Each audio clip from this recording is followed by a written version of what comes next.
अभी पहले cytokinesis. Cytokinesis topic जो है, इस टॉपिक में नॉर्मली हम लोग कैरियोकाइनेसिस खत्म होने के बाद कैसे सेल के बाकी चीजों का बंटवारा होता है उसके बारे में देखते हैं। तो अगर हम लोग साइटोकाइनेसिस को एनिमल सेल में देखें, एनिमल सेल में तो इस ये जो होता है बाय सेल फुरो होता है, सेल फुरो फॉर्मेशन,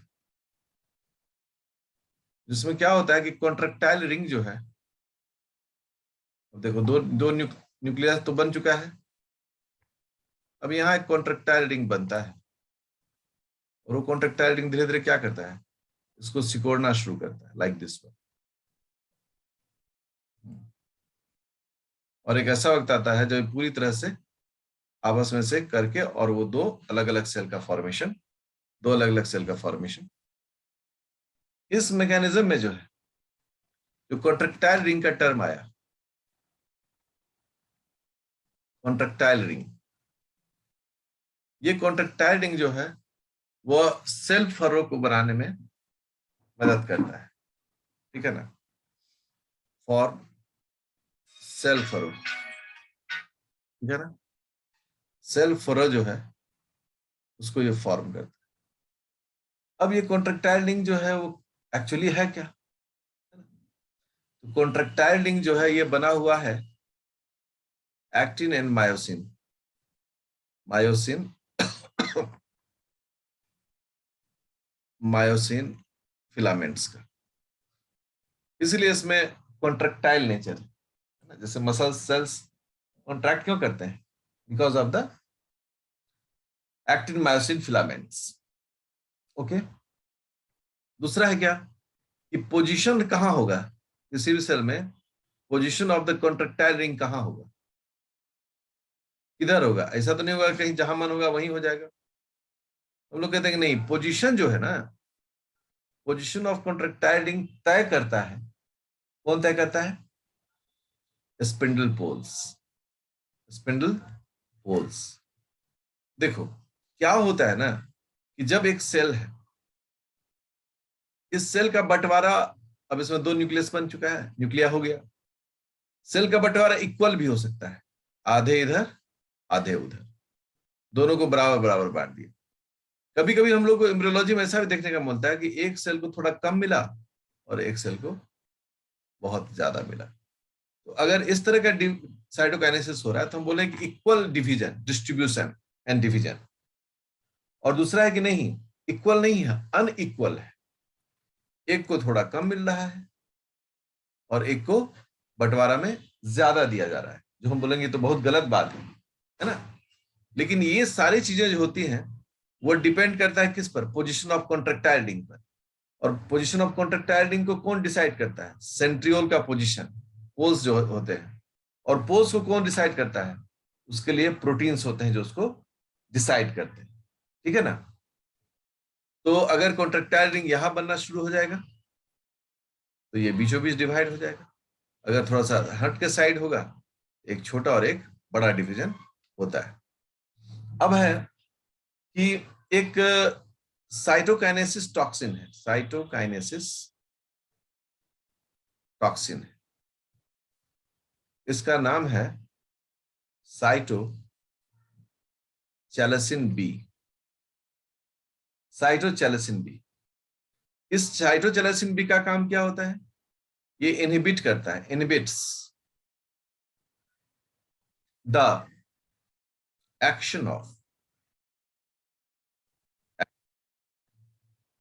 मायोसिन, मायोसिन, ठीक है ना। ये एक्टिन मायोसिन के काम को रोक देता है। रिजल्ट क्या होगा, साइटोकाइनेसिस का जो कॉन्ट्रैक्टाइल रिंग होता है वो तो एक्टिन मायोसिन से बना होता है, अगर ये रुक गया तो साइटोकाइनेसिस भी रुक जाता है, ठीक है। अब है कि साइटोकाइनेसिस के दरमियान में बहुत तरह की घटनाएं होती है, जैसे कि distribution of distribution of cytoplasm, cytosol and cytoplasmic organelles, cytoplasmic organelles, ठीक है ना।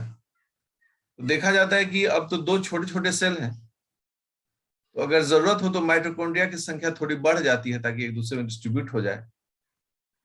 गोल्जी बॉडी भी बढ़ जाता है, एंडोप्लाज्मिक रेटिकुलम भी बढ़ जाता है।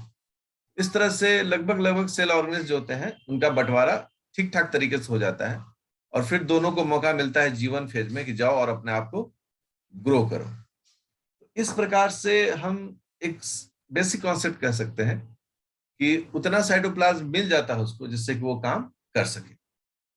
इन प्लांट सेल्स की बात अगर करें, प्लांट सेल्स की, तो प्लांट सेल्स के बारे में हम लोग बड़ा सिंपल बोलते हैं कि इसमें क्योंकि सेल्स आपस में इंटैक्ट होते हैं, इसीलिए दो न्यूक्लियाई बनने के बाद बीच में एक सेल प्लेट का फॉर्मेशन होता है। We all know it, cell plate, ठीक है ना।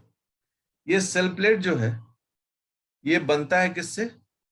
बाय फ्रैगमोप्लास्ट।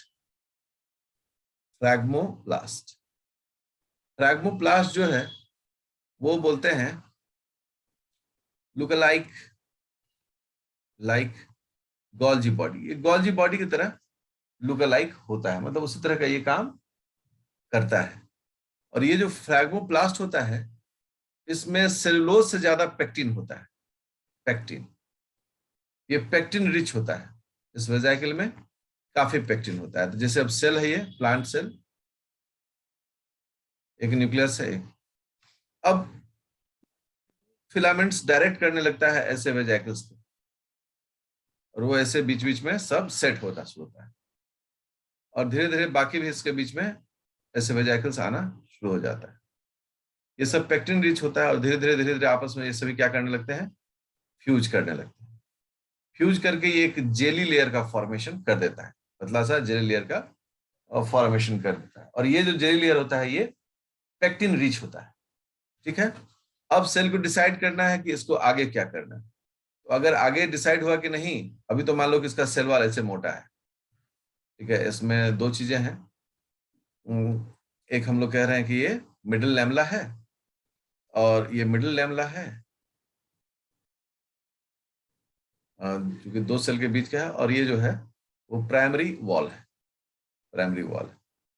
तो अब ये जो बीच का हिस्सा है वो धीरे धीरे मिडिल लैमेला में कन्वर्ट होगा, और अब अगर इस पर प्राइमरी वॉल बनना है तो दोनों तरफ क्या होगा? प्राइमरी वॉल का फॉर्मेशन होगा। ये सब सेल वॉल का पार्ट, और इस तरह से दो सेल जो है वो बन जाता है। और अब ये सेल अपना ग्रोथ जो है वो स्टार्ट करेगा, अपने आप को फैलाएगा। तो साइटोप्लाज्म यही काम जो है उसको देखा जाता है।